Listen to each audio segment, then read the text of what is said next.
This video is going to talk about subtraction equations. And again, we're going to review inverse operations, or operations that undo each other. Addition, subtraction are inverse equations. Multiplication, division are inverse equations. The addition property of equality is what we're going to be using today. And that says that when you add the same number to both sides of an equation, the two sides remain equal. We're also going to be using the identity property that says that adding 0 or multiplying by 1 changes nothing. So, to review, when we have 5, the addition property of equation says that I can do whatever I want. I can add the same number to both sides, and they will remain equal.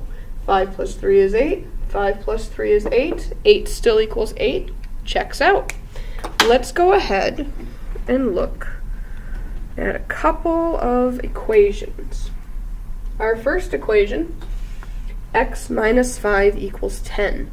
We want to solve for x, and in order to figure out what x is, we need to get x all alone on one side of the equation. So what I want to do to this is I need to get rid of that minus 5. And because 5 is being subtracted away from x, I need to give 5 back to x to make it just x. So I'm going to add 5 here, which is the inverse of subtraction. Whatever I do to one side, I have to do to the other. So I'm going to add 5 to this side. So now I have x minus 0 equals 15. Subtracting 0 changes nothing. So now I'm just left with x equals 15. To double check this, I'm going to put 15 in instead of x. 15 minus 5 equals 10. That checks out, so my answer checks out. Let's go ahead and look over here. We have 9 equals x minus 3. 3 is being subtracted away here. We have minus 3, and in order to get x all by itself, we need to add 3 to both sides, because whatever I do to one side, I have to do to the other. So over here, I'm left with x minus 0, which is just x. 9 plus 3 is 12.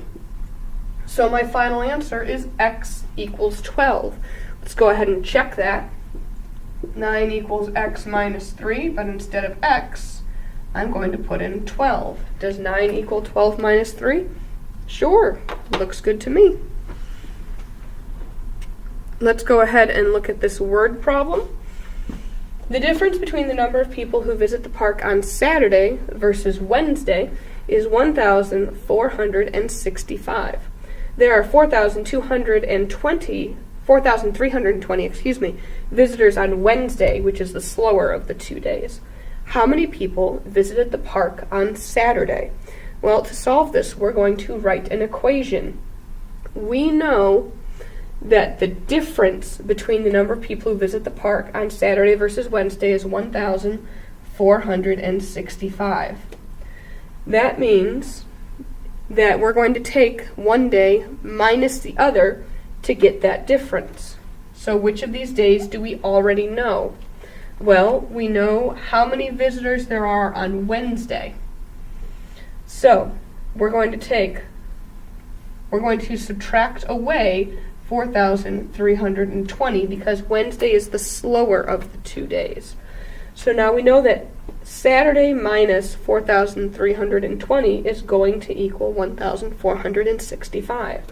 We don't know what Saturday is yet, so we're going to put an x in there. Let's go ahead and solve this by adding 4,320 to both sides. Over here, we're just going to be left with x minus 0, which is just x. So let's figure out what is 1,465 plus 4,320. And we are going to get 6, 7, 8, 4, 5, 6, 7, 5,785. Now, it would make sense to check this by subtracting. So let's go ahead and check 5,785 minus 4,320, just to make absolutely sure. So what I'm doing here, I don't really have a lot of room. So what I'm doing here is I'm taking 1, 4, 6, 5 equals 5, 7, 8, 5 minus 4, 3, 2, 0. I'm double checking using this. 7 minus 0. Nope, I copied something down wrong. 5,785, excuse me. So what I want to do for this 5 minus 0 is 0 is 5. 8, 7, 6, 7, 6, 5, 4, and I get 1,465, so I know that my answer is correct. What you're going to do is you are going to solve this problem for homework. 23 equals x minus 8. What does x stand for?